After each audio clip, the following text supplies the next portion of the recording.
Hi there guys, Tom Quayle here for Sound Effects Premiere in Ormskirk. Now today I want to go through in this video with you a guide basically to editing sounds on the Boss ES-8, an absolutely fabulous pedal switching unit that we've done a demo for you with 6 presets that I put together.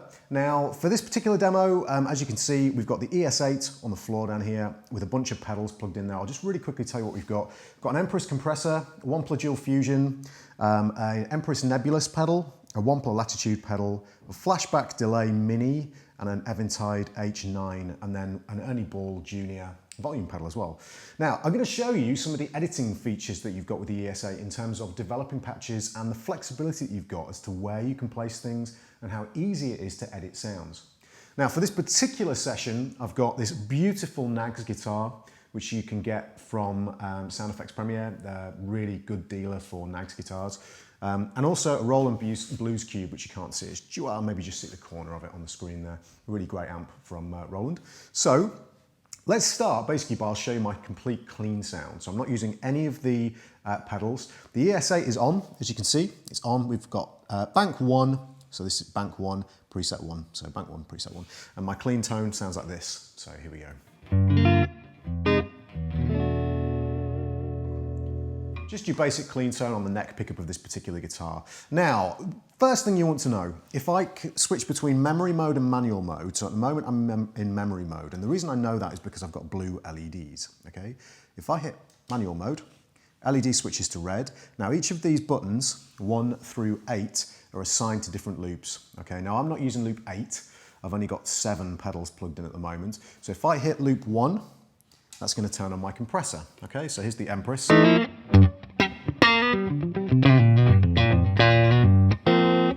Okay, hit it again, it goes off. Okay, that's loop 1. Loop 2 is channel 1 of my dual fusion.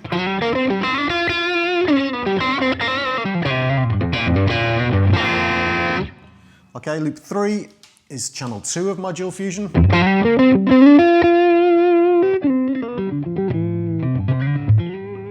Sorry guys, I think I clipped a little bit there. I need to turn the level down on my dual fusion. Okay, channel 4 or loop 4 is the nebulous, which is functioning as a rotary simulator.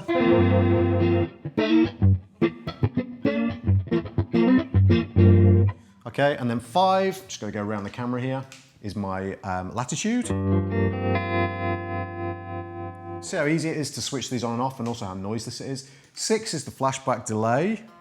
Now I've got my flashback delay in kill dry mode, which means there's no dry signal, so you're only going to hear the delay. Okay, there's a reason for that, which we'll get into later. And then number 7 is the Eventide H9, which is set to a hall reverb.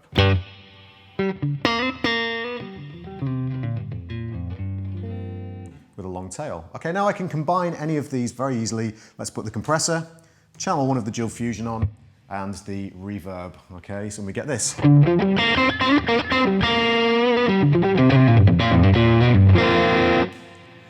I can then hit the right button.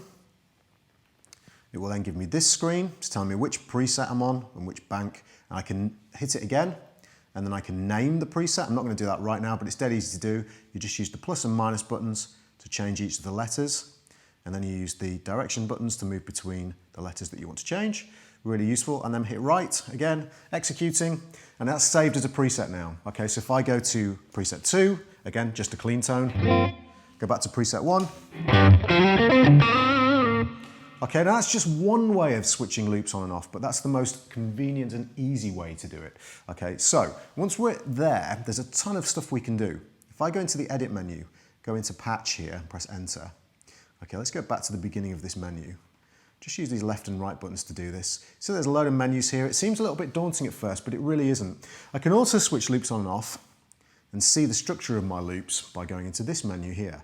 Now the ones with the little blobs underneath are the ones that are on. So if I want to switch loop 6 on, or loop 5, let's say, I scroll across to loop 5, press the plus button, and now that's on, and that's my latitude. Press the minus button to turn it off, and this gives you another different type of visual representation as to what's on and off. Now we exit out of there and go to loop structure, press enter. Here's where things get really, really interesting. If I scroll along to the end here, using the buttons here, here's our volume block, okay? It's a separate loop, if you like.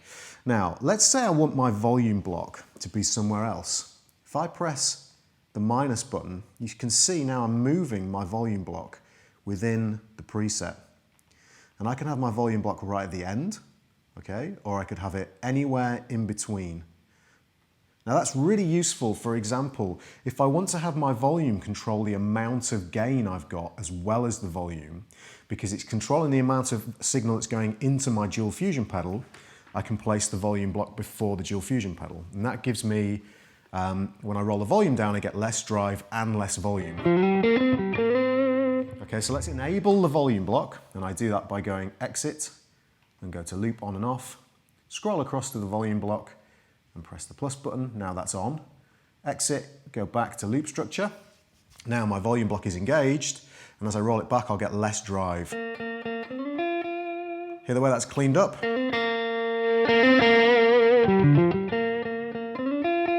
It's effectively functioning like the volume control on my guitar. But if I place that volume block somewhere else, let's say I place it after the dual fusion, which is loop 2. So we do this. Now it's going to control the volume, but not the amount of drive. So with the volume lowered like that, we're getting just as much drive, but just less volume.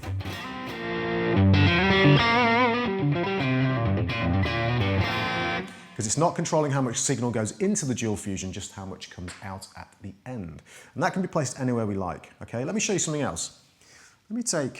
Let's move that volume block after our delay and reverb. Sorry, before our delay and reverb.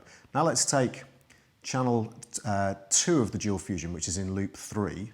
So let's go to loop on and off. Let's turn channel 2 of the dual fusion on. Now we've got them both stacked together. Now channel 1 is going into channel 2.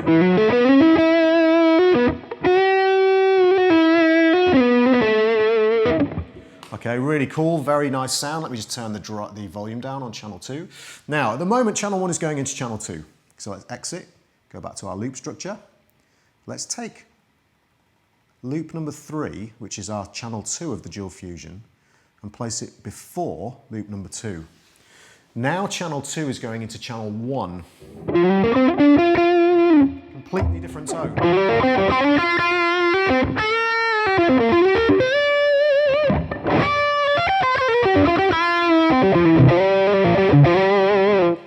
Let's switch it back.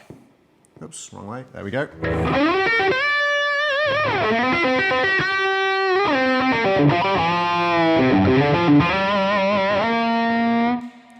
Now you just can't do that with a normal looping system, and it's so easy to do, just a graphical interface enabling you to change the order of the loops. Let me show you something else. Let's take our our delay, which is in loop number 6. This is our flashback, and then the H9's in loop number 7. Okay, let's take those and let's make a parallel loop. Okay, so if we move to this, the cabling in between loops 6 and 7 and press enter, you see we create this separate path now. Now if I go back to loop 6 and press the minus button, we've now moved loop 6 onto a separate audio path. Okay, so now if I take number 7 and move that, there we go, so that it's now on its own audio path as well. Now our delay and reverb, which are in loops 6 and 7, are not running into each other, they're running parallel with each other. Okay. Now if I now switch on loop number 6, just went into manual mode to do that. Okay. Now we've got, I just reselected the preset, let me set that up again, sorry guys, 1 second. So let's do that again. There we go. Okay, now if I go out of here into my loop on and off and set loop number 6 to be on, there we go. Now we've got parallel reverb and delay.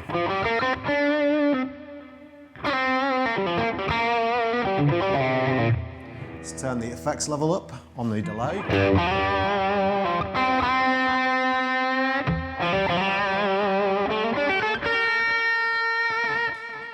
And as you can see by the display here, the reverb and delay are not running into each other. They're not combining until we get to the output stage. So we're not running our delays into our reverbs. And it's just super easy to achieve.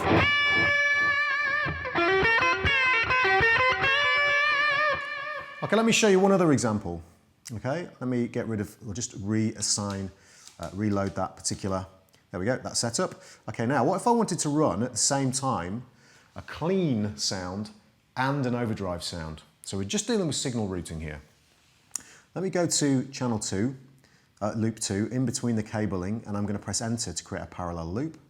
I'm then going to put loop 2 on its own setup, on its own path, and then move.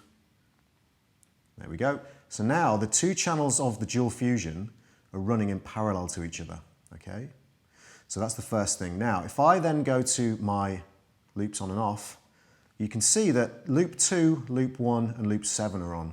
So that means that basically loop 2 is running, that's channel 1 of the dual fusion, but channel 2 of the dual fusion is off. So what we're getting in our two loops, basically this loop 2 is giving us overdrive, and this loop here, loop 3, which is channel 2 of the dual fusion, which is off, is giving us a clean tone. So we've now got parallel. You can hear the clean tone there, but also the overdrive from channel 1 of the dual fusion.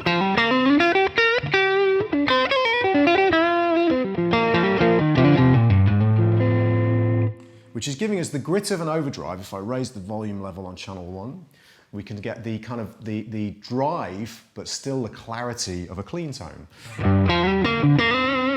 So if we play chords,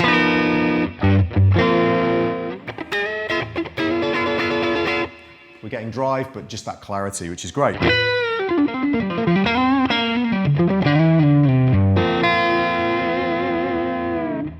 So that's so cool having those audio routing options. Now I want to show you one more thing. What I'm going to do now, this is really, really cool. I'm going to go just reinitialize this preset.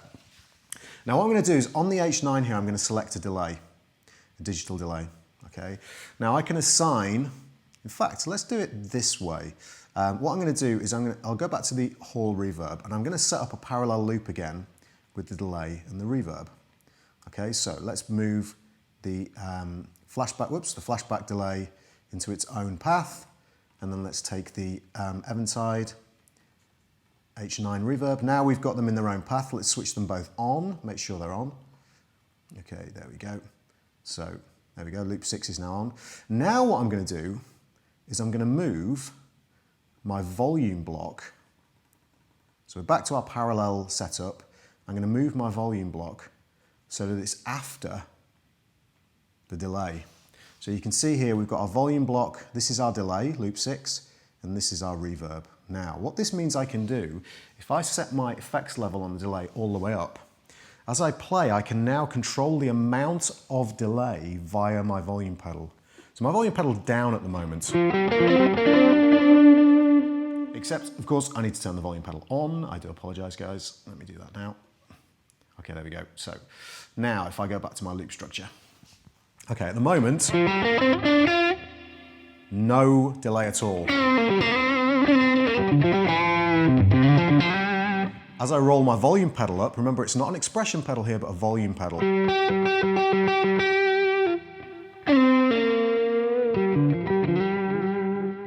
We're now getting the delays coming in via the volume pedal.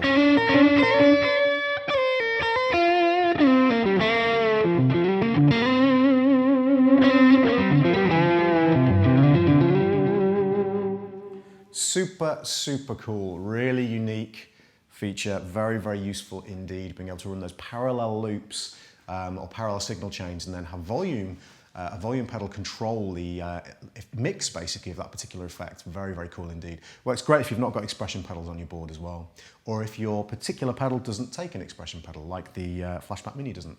Okay guys, so that's the audio routing options of the ES-8. We're going to do another video that deals with the MIDI options so that you can really see the flexibility of what's going on and assigning buttons to do different jobs. So I'll see you on that video, guys. That's the Boss ES-8 pedal switcher, amazing units. I'm Tom Quayle, here for Sound Effects Premiere. I'll see you next time.